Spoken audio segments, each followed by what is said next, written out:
서문. 진리가 여성이라고 가정한다면 어떠한가?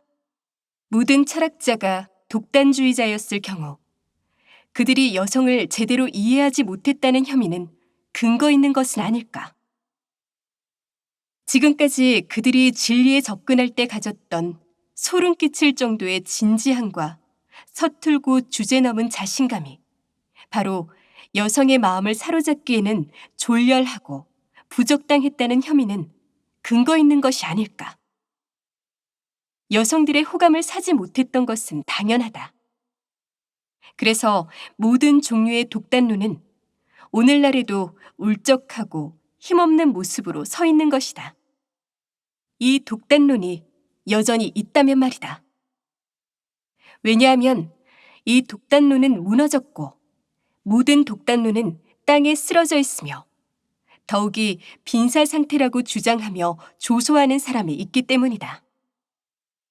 진지하게 말하자면 철학에서의 모든 독단화는 아주 화려하고 결정적이며 최종적인 것처럼 태도를 취해왔다 해도 여전히 고상한 어린아이 장난이거나 신출내기의 미숙함에 불과하다고 단언할 이유는 충분하다.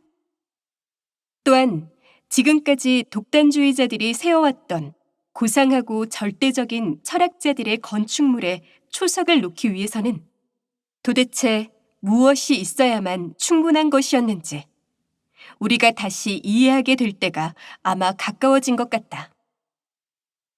그것은 바로 먼 태고적부터 있었던 통속적 미신, 마치 주체의 미신과 자아의 미신으로서 오늘날에도 역시 끊임없이 피해를 주는 영혼의 미신 같은 것, 아마도 말장난 같은 것, 문법의 측면에서의 유혹 또는 매우 협소하고 개인적이며 대단히 인간적인, 너무나 인간적인 사실을 터무니없이 일반화하는 것이다. 독단론자들의 철학은 과거의 점성술이 그랬던 것처럼 아마 수천 년을 뛰어넘은 앞으로의 약속일 뿐이었다. 이 점성술에 진력하기 위해 아마 지금까지 참된 학문을 위해 지불했던 것보다 더 많은 노동과 돈, 예지와 인내가 소모되었을 것이다. 이 점성술과 그것의 초지상적인 요구 덕분에 아시아와 이집트에서 위대한 건축 양식이 탄생하게 되었던 것이다. 위대한 것은 모두 그것을 인류의 마음속에 영원한 요구로 새겨넣기 위해서 우선 섬뜩하고 공포를 불러일으키는 흉한 얼굴로 지상을 방황하지 않으면 안 되는 것처럼 보인다. 독단적 철학, 예를 들면 아시아의 베단타 이론과 유럽의 플라톤주의가 이런 흉한 얼굴이었다. 우리는 이러한 철학의 은혜를 저버려서는 안 된다. 온갖 오류 가운데 가장 나쁘고 지루하며 위험한 것은 독단론자들이 저지른 오류, 즉 플라톤의 순수 정신과 선 자체의 고안이었다는 사실을 인정한다고 해도 말이다. 그러나 이 오류를 극복하고 유럽이 이러한 악몽에서 벗어나 안도의 긴 숨을 내쉬며 적어도 좀 더 건강한 숙면을 즐길 수 있게 된 지금부터 우리의 과제는 깨어있음 그 자체이며 우리는 이러한 오류와 투쟁함으로써 엄청나게 단련된 힘을 모두 상속받은 것이다. 플라톤이 그랬던 것처럼 정신과 선에 대해 말한다는 것은 확실히 진리를 전복하고 모든 생명의 근본 조건인 관점주의적인 것을 스스로 부인함을 의미했다. 우리는 의사로서 다음과 같이 물을 수 있을 것이다. 그 병은 어디에서 고대의 가장 아름답게 자라난 존재인 플라톤에게로 옮겨왔는가? 사악한 소크라테스가 그마저도 타락시켰던 것일까? 소크라테스야말로 청년들을 타락시킨 자가 아닐까? 그 스스로 독배를 받을 만했던 것은 아닐까? 그러나 플라톤에 대한 투쟁, 또는 대중을 위해 좀 더 이해하기 쉽게 말한다면 그리스도교는 대중을 위한 플라톤주의이므로 수천 년에 걸쳐 지속되어 온 그리스도교 교회의 억압에 맞서 한 투쟁은 유럽 내에서 아직까지 없었던 화려한 정신적 긴장을 만들어냈다. 사람들은 이렇게 팽팽한 활을 가지고 이제부터 가장 먼 표적을 마칠 수 있을 것이다. 물론 유럽인은 이 긴장을 위기로 느끼고 있다. 그리고 이미 2번씩이나 활의 시위를 풀고자 하는 대규모의 시도가 있었다. 한 번은 예수의 정신에 의해서였고, 2번째는 민주적 계몽주의에 의해서였다. 이 민주적 계몽주의는 실상 출판의 자유와 신문 구독 덕분에 정신 자체를 더 이상 그렇게 쉽게 위기로 느끼지 않는다. 독일인은 화약을 발명했다. 정말 놀라운 일이다. 그러나 그들은 다시 그 업적을 지워버렸다. 그들은 신문을 발명했던 것이다. 그러나 예수 회원도 민주주의자도 아니고 게다가 충분한 독일인도 아닌 우리, 선한 유럽인이며 자유로운, 대단히 자유로운 정신인 우리는 여전히 긴장해 정신의 온갖 공경과 그러한 정신적 활의 긴장 전체를 가지고 있다.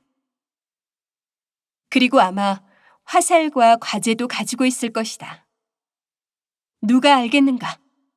목표도 있는지. 오버 엥가딘의 질스 마리아에서 1885년 6월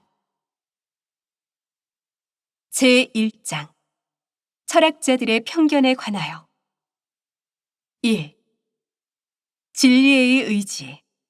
이는 우리로 하여금 여전히 많은 모험을 하도록 유혹할 것이다. 저 유명한 진리의 의지의 진실에 대해 지금까지 모든 철학자는 경의를 표하며 말해왔다. 이러한 진리의 의지가 우리에게 이미 어떤 문제들을 제기하지 않았던가? 그 얼마나 기묘하고 고약하고 의심스러운 문제들이었던가? 이것은 이미 오래된 이야기이다. 그럼에도 불구하고 그 이야기는 이제 막 시작한 것처럼 보이는 것이 아닌가? 우리가 마침내 불신을 품고 인내심을 잃어 참을성 없이 등을 돌린다고 해서 무엇이 놀라운가? 우리가 이러한 스핑크스에 대해 또한 우리 나름대로 질문하는 법을 배운다고 해서 놀랄 만한 일인가?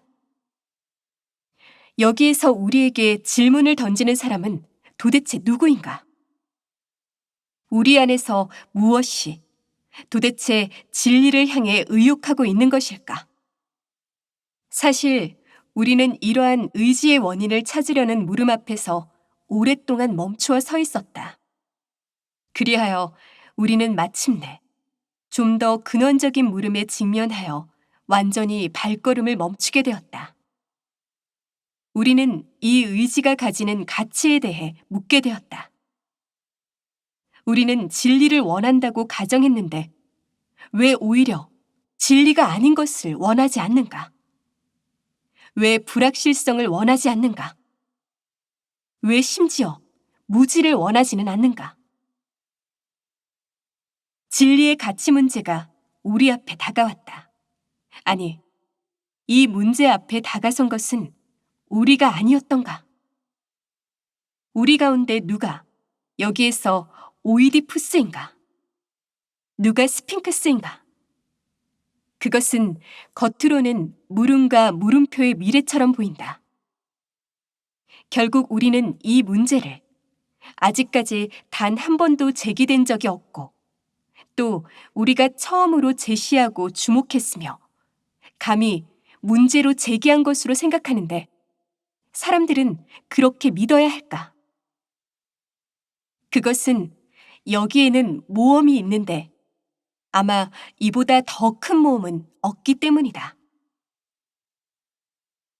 2. 어떤 것이 어떻게 그와 반대되는 것에서 생겨날 수 있을 것인가? 예를 들어, 진리가 오류에서 생겨날 수 있는가? 아니면 진리의 의지가 기만의 의지에서 생겨날 수 있는가? 아니면 사심이 없는 행위가 이기심에서 생겨날 수 있는가? 아니면 현자의 순수하고 명철한 관조가 육정에서 생겨날 수 있는가? 이러한 종류의 발생은 불가능하다. 이것을 꿈꾸는 사람은 바보다.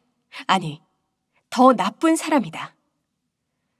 최고의 가치를 지닌 것은 다른 독자적인 기원을 가져야만 한다. 그것은 더덥고 유혹적이며 기만적인 하찮은 세계로부터 망상과 욕망이 이렇게 뒤얽힌 혼란으로부터 이끌어낼 수 없는 것이다. 오히려 존재의 모태 속에, 불변하는 것 속에, 숨어있는 신 안에, 물 자체 속에, 바로 그곳에 그 근원이 있어야만 하지 그 외에 다른 곳에 있는 것이 아니다. 이러한 방식의 판단이 전형적인 편견을 낳는데, 이러한 편견은 모든 시대의 형 이상학자들의 정체를 다시금 알 수 있게 만든다. 그들의 모든 논리적인 추론 과정의 배후에는 이러한 방식의 가치 평가가 있다. 그들은 이러한 자신들의 믿음에서 그들의 지식을, 격식을 갖추어 마침내 진리라고 명명하게 되는 그 무엇을 얻으려고 노력한다. 형 이상학자들의 근본적인 믿음은 가치들의 대립에 관한 믿음이다. 그들 가운데 가장 신중한 사람들도 그들이 모든 것을 의심한다는 것을 긍정적으로 평가해 왔다고 할지라도 의심하는 것이 가장 필요했던 이 경계선에서 이미 의심하는 것은 생각하지도 못했다. 즉, 사람들은 다음의 사실을 의심해 볼 수 있다. 첫째, 도대체 대립이라는 것이 존재하는가?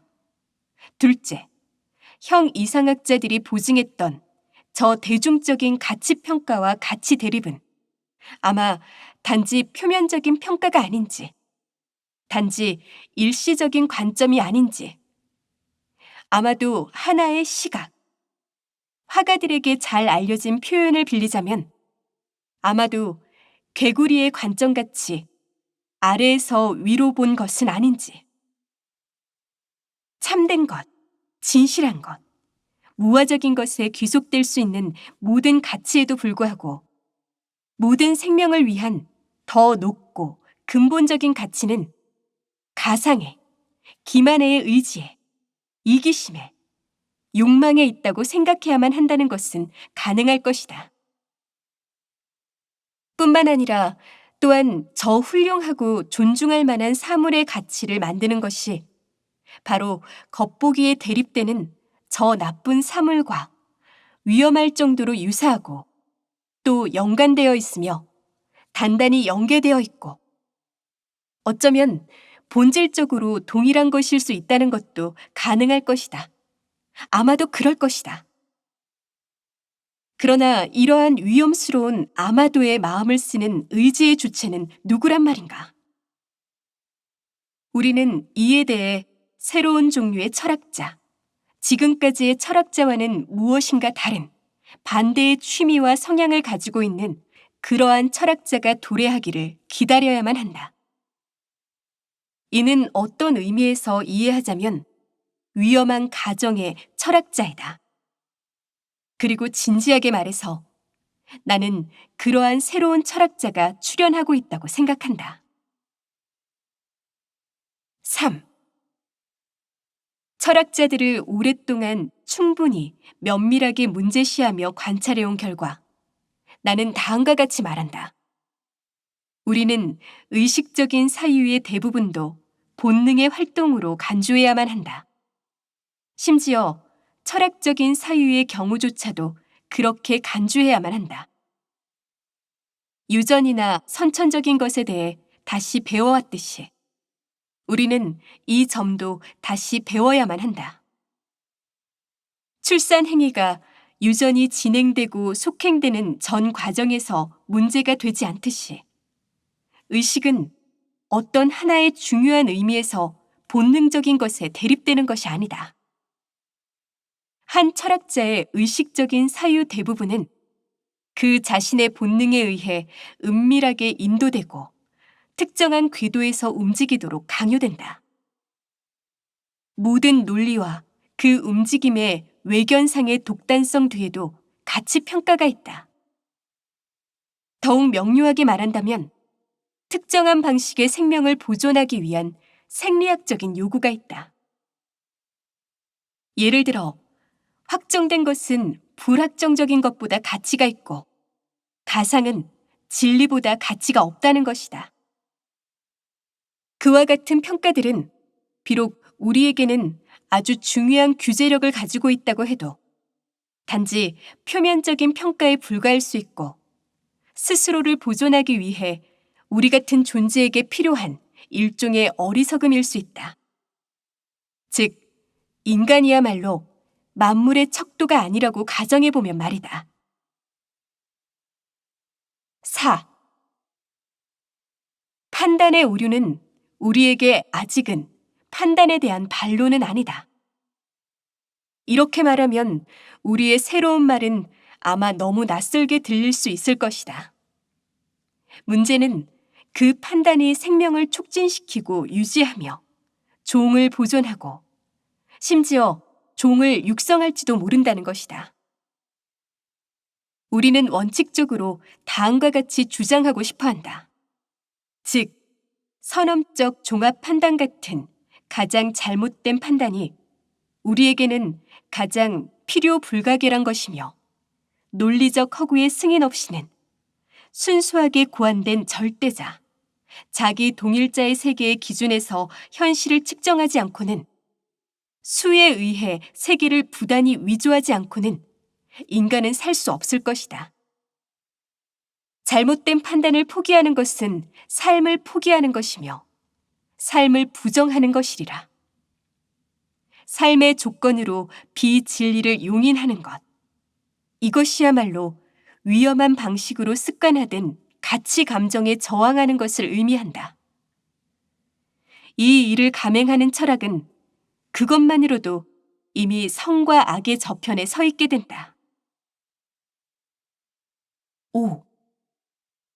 모든 철학자에 대해 반쯤은 불신으로, 반쯤은 조소의 눈길로 보도록 부추기는 것이 그들이 얼마나 순수한지, 그들이 또 얼마나 자주 쉽게 잘못 파악하고 잘못된 길로 가는지, 간단히 말해 그들의 유치성과 순진함을 다시 알아차리게 된다는 것은 아니다. 오히려 문제의 상황은 그들이 충분히 정직하게 다가가지 못한다는 것이다. 그들은 진실의 문제가 단지 먼 곳에서 언급되어도 모두 함께 커다란 도덕적 소동을 일으킨다. 그들은 모두 자신의 견해를 냉철하고 순수하며 신적으로 초연한 변증법의 자기 정계에 의해 발견하고 획득한 것처럼 군다. 그들보다 더 진지하고 우둔한 모든 계층의 신비주의자들과 구별된다. 이 신비주의자들은 영감을 말한다.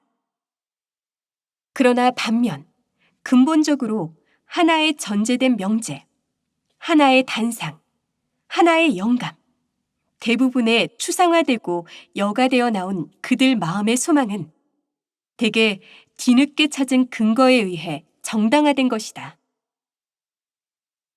그들은 모두 옹호자라 불리기를 원하지 않는 옹호자이며 실상은 대부분 그들이 진리라고 부른 자기 편견의 교활한 대변자이기조차 하다. 그들은 이 사실, 바로 이 사실을 고백할 양심의 용기에서 아주 멀리 떨어져 있고 또한 적이나 친구에게 경고하기 위해서든 오만이나 자기 자신을 조롱하기 위해서든 이러한 사실을 이해하게 할 용기라는 훌륭한 취향에서 아주 멀리 떨어져 있는 것이다. 늙은 칸트는 경직되고 점잖은 위선으로 우리를 변증법의 샛길로 유인했는데 이 샛길이 우리를 그의 정언 명법으로 이끌고 있다. 아니, 더 정확하게 말해 유혹하고 있다. 이러한 연극은 우리처럼 버릇없는 사람들을 웃게 만든다. 우리는 고리타분한 도덕가나 도덕 설교자들의 노예한 관계를 파헤치는 것에서 적지 않은 즐거움을 발견하기 때문이다. 또한 스피노자가 결국 그 자신의 지혜에 대한 사랑에 불과한 자신의 철학에 마치 청동 갑옷을 입히고 가면을 씌우는 저 수학 형식의 기괴한 술책도 그렇다. 그는 그렇게 함으로써 처음부터 이 정복하기 어려운 처녀신 팔라스 아테네에게 감히 시선을 던지고자 하는 공격자의 용기를 위축시키려고 했던 것이다. 은둔하는 병자가 쓰고 있는 이 가면은 얼마나 많은 특이한 수줍음과 허약성을 드러내고 있는가. 6. 지금까지의 모든 위대한 철학의 정체가 내게는 차츰 명료해졌다. 즉, 그것은 그 철학의 창시자가 말하는 자기 고백이며 원하지 않은 채 자기도 모르게 씌워진 일종의 수기인 것이다. 다시 말하자면 모든 철학에서 도덕적인 또는 비도덕적인 의도가 본래의 생명의 싹을 형성하며 그 생명의 싹에서 매번 식물 전체가 성장한다는 것이다. 사실 한 철학자가 제시하는 가장 부자연스럽고 형이상학적인 주장이 어떻게 성립되었는지 해명하려면 언제나 이렇게 묻는 것이 좋다. 그리고 현명하다.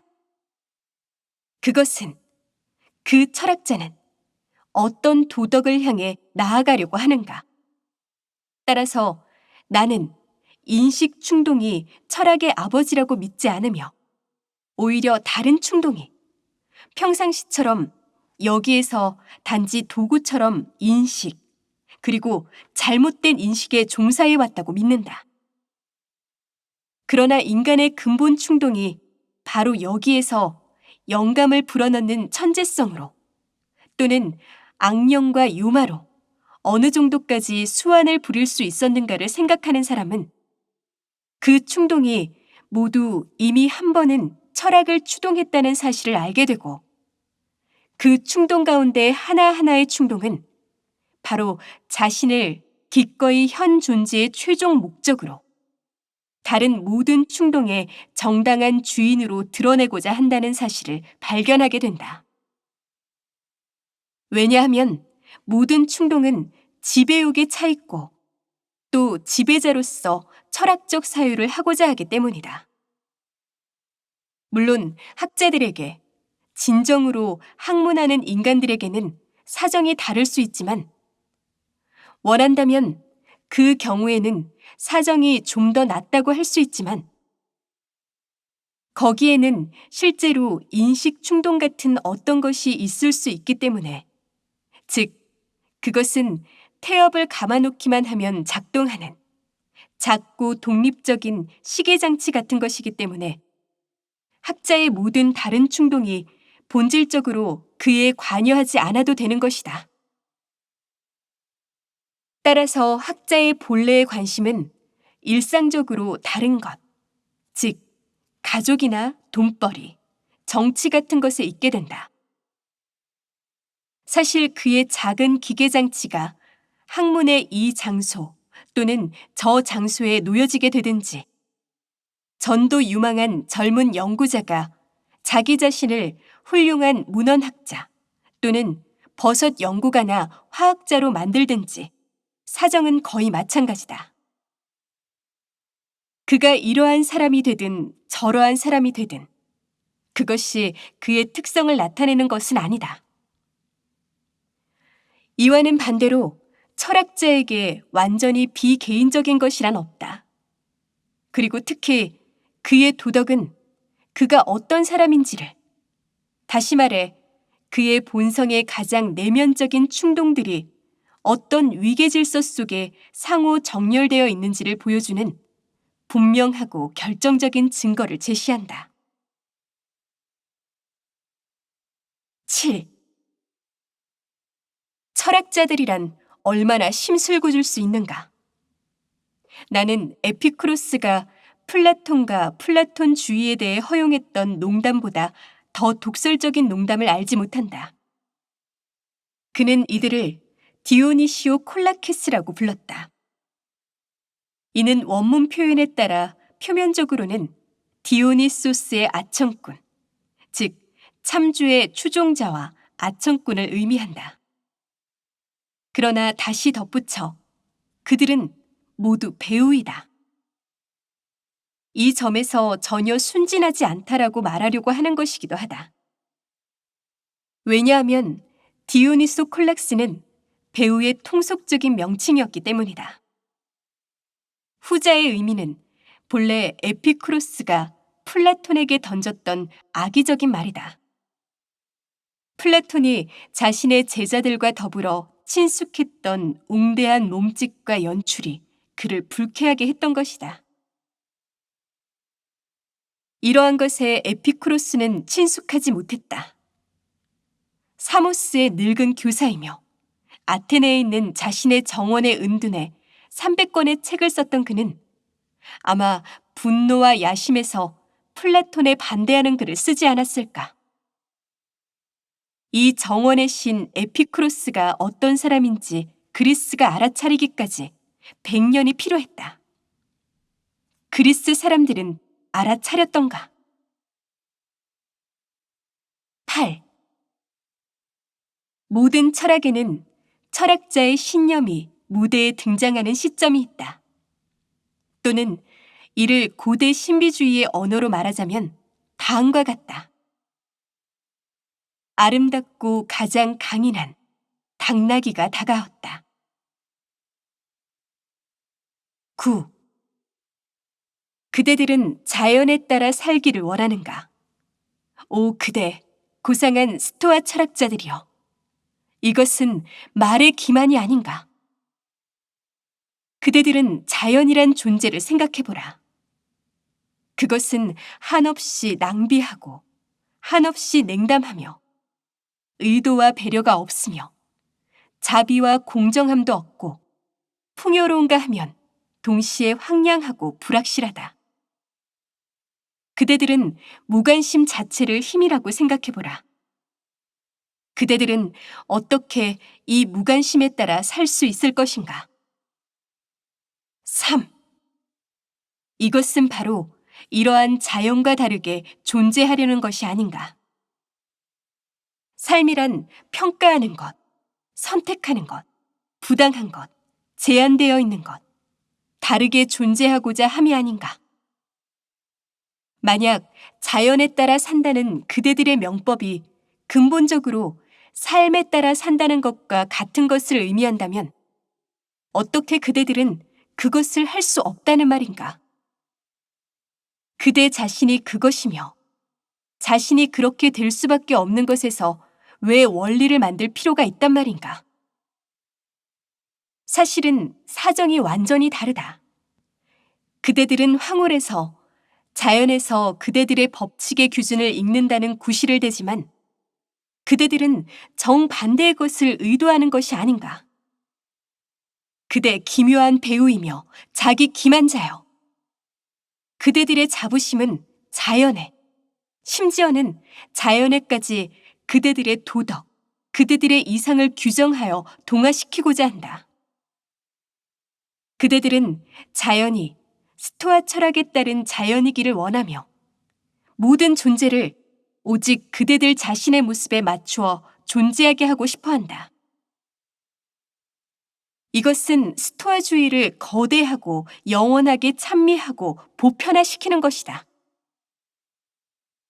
그대들은 자신의 진리에 대한 전적인 사랑으로 아주 오랫동안 집요하고 마취된 듯 경직되게 그대들이 자연을 다른 방식으로 볼 수 없을 때까지 자연을 그릇되게, 즉 스토아적으로 보도록 강요해왔다.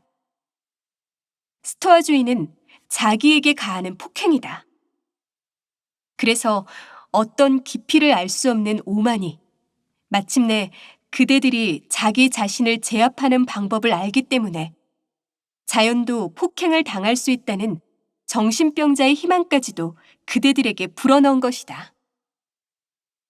도대체 스토아 철학자들은 자연의 한 부분이 아니란 말인가? 그러나 이것은 오래되고 끝도 없는 이야기다.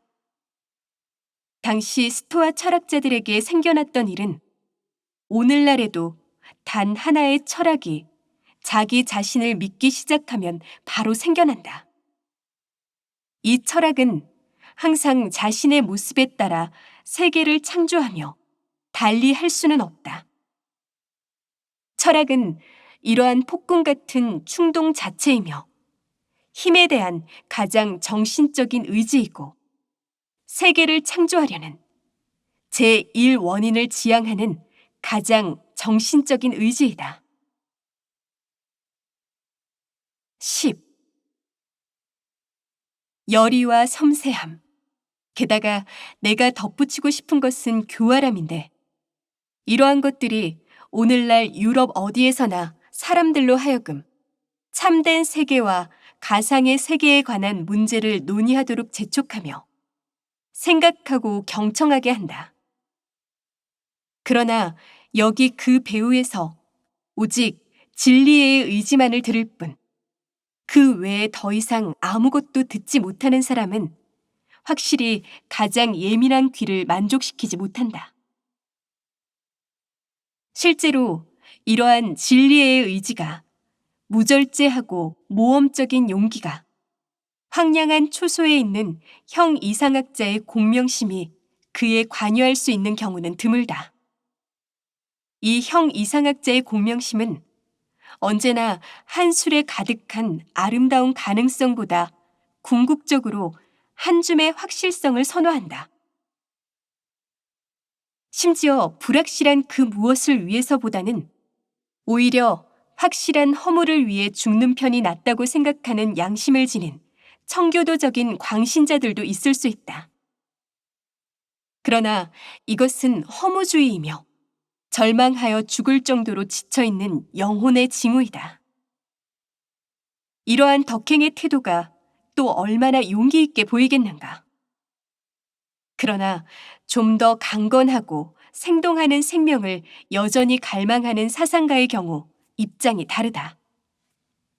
그들은 가상의 반대 입장을 취하며 관점적인 이라는 말을 이미 자부심에 차서 말한다.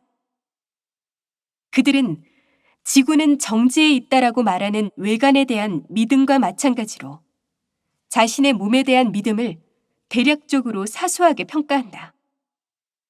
그리하여 보기에도 기분 좋게 가장 확실한 소유물을 포기한다.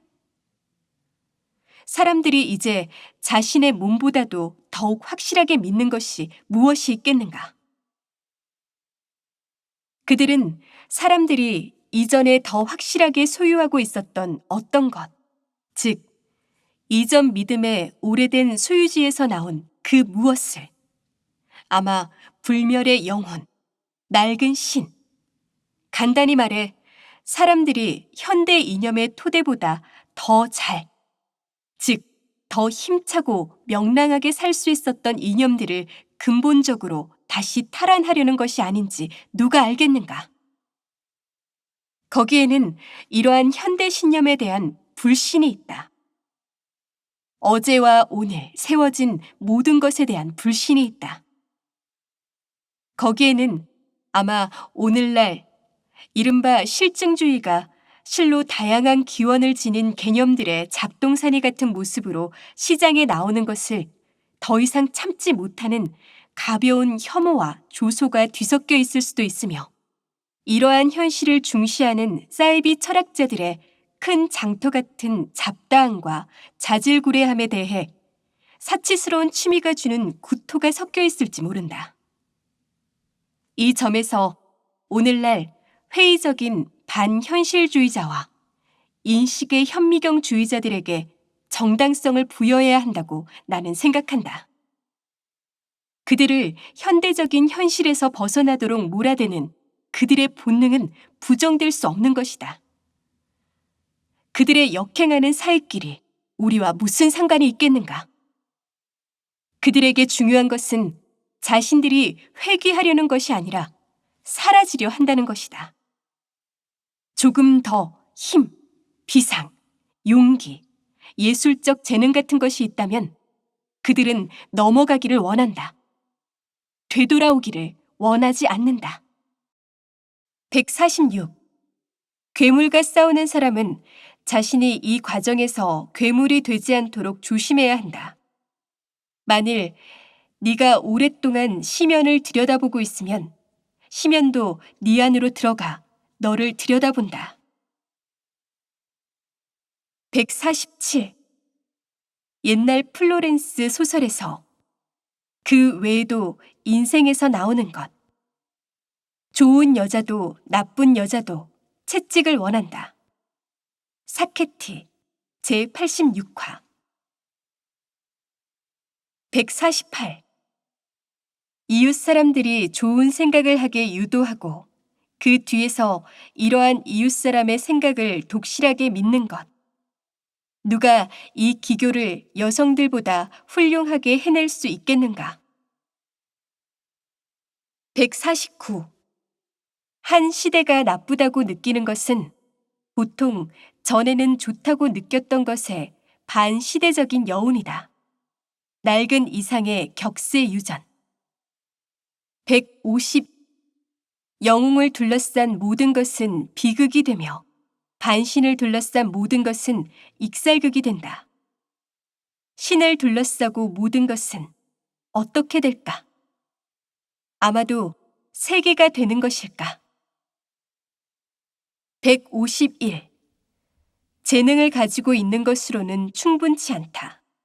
사람들은 또한 그 재능에 대한 그대들의 허락도 얻어야만 한다. 어떻게? 내 친구들이여. 152.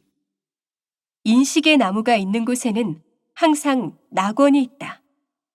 태고의 뱀도 가장 최근의 뱀도 이렇게 말한다. 153. 사랑으로 행해지는 것은 항상 선악의 저편에서 일어난다. 154. 이의, 탈선, 즐거운 불신, 조롱하는 것을 좋아하는 것은 건강의 징조이다. 무조건적인 것은 모두 병리학의 대상이 된다. 155. 비극적인 것에 대한 감각은 관능과 더불어 감소하기도 하고 증대되기도 한다. 156. 광기는 개인에게는 드문 일이다. 그러나 집단, 당파, 민족, 시대에서는 일상적인 일이다. 157.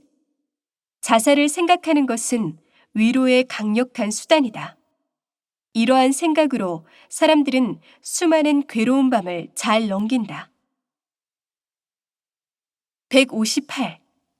우리의 가장 강한 충동, 우리 안에 있는 폭군에게는 우리의 이성뿐만 아니라 우리의 양심도 굴복하게 된다. 159. 좋은 일이나 나쁜 일에도 우리는 대응해야만 한다. 그러나 왜 우리에게 좋은 일이나 나쁜 일을 행한 바로 그 사람에게 대응해야만 하는가?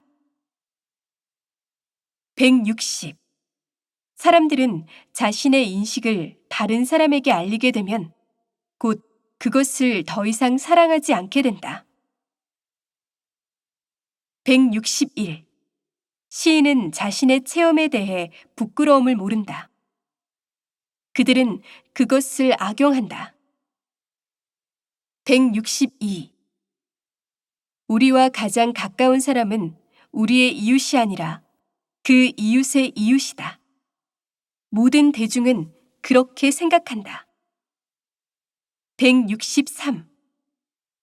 사랑은 사랑하는 사람의 고귀하면서 숨어있는 성질을, 그가 지닌 희귀한 것, 예외적인 것을 밖으로 드러낸다.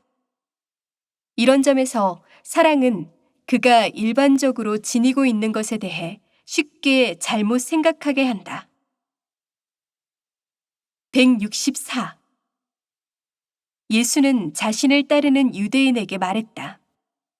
율법은 노예들을 위한 것이었다. 내가 신을 사랑하는 것처럼 신의 아들로 신을 사랑하라. 신의 아들인 우리에게 도덕이 무슨 관계가 있단 말인가? 165. 모든 당파의 직면에서 양치는 목자에게는 언제나 또 한 마리의 선도하는 양이 필요하다. 그렇지 않으면 때로는 그 스스로 양이 되어야만 한다. 166. 사람들은 입으로 거짓말을 잘도 한다. 그러나 이때 사람들은 거짓말하는 입으로 진실을 말하기도 한다. 167.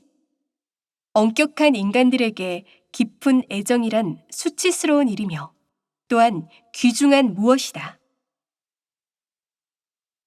168. 그리스도교는 에로스의 독을 탐욕했다. 그로 인해 에로스는 죽지는 않았지만 타락해 부도덕해졌다. 169. 자기 자신에 대해 많이 이야기하는 것은 자기를 숨기는 수단의 한 가지가 될 수도 있다. 170. 비난할 때보다 칭찬할 때 더 주제 넘음이 있다. 171. 마치 부드러운 손이 거대한 괴물 키렐롭스를 쓰다듬듯이 동정이란 인식하는 사람에게는 거의 웃음을 자아내게 한다. 172. 사람들은 때때로 인간애로 임의의 사람을 껴안는다. 모든 사람을 껴안을 수는 없기 때문이다. 그러나 바로 이것을 그 임의의 사람에게 알려서는 안 된다. 173. 사람들이 여전히 경시하고 있는 한 미워하지 않으며 동등하거나 더 높다고 평가할 때에야 미워한다. 174. 그대 공리주의자들이여, 그대들도 공리적인 것을 모두 오직 그대들의 기호를 운반해주는 차량으로만 좋아할 뿐이다. 그대들도 본래는 그 바퀴가 내는 소음을 견딜 수 없다고 느끼지 않는가? 175. 사람들은 결국 자신의 욕망을 사랑하는 것이지 욕망한 대상을 사랑하는 것이 아니다. 176. 다른 사람들의 허영심이 우리의 취향에 거슬리는 것은 그것이 우리의 허영심에 반하게 될 때뿐이다. 177. 진실이란 것에 대해서는 아마 아직 그 누구도 충분히 진실하지 못했을 것이다. 178. 현명한 사람도 어리석은 행동을 한다는 것을 사람들은 믿지 않는다. 이 얼마나 인권 침해인가. 179. 우리가 행위한 결과는 우리의 머리털을 움켜잡는다. 그 사이에 우리가 개선되었다는 데 대해서는 아주 무관심한 채. 180. 거짓말에는 순수함이 있는데 이는 어떤 일을 잘 믿는다는 표시이다. 181. 저주받는 곳에서 축복하는 것은 비인간적이다. 182. 우월한 사람이 보여주는 친밀함은 화나게 한다. 왜냐하면 그것은 되돌릴 수 없기 때문이다. 183. 네가 나를 속인다는 사실이 아니라 내가 너를 더 이상 믿지 못한다는 사실이 내게 충격을 주었다. 184. 아기처럼 드러나는 오만한 선이 있다. 185. 그는 내 마음에 들지 않는다. 왜 그런가? 나는 그를 당해낼 수 없기 때문이다. 일찍이 이렇게 대답한 인간이 있었던가?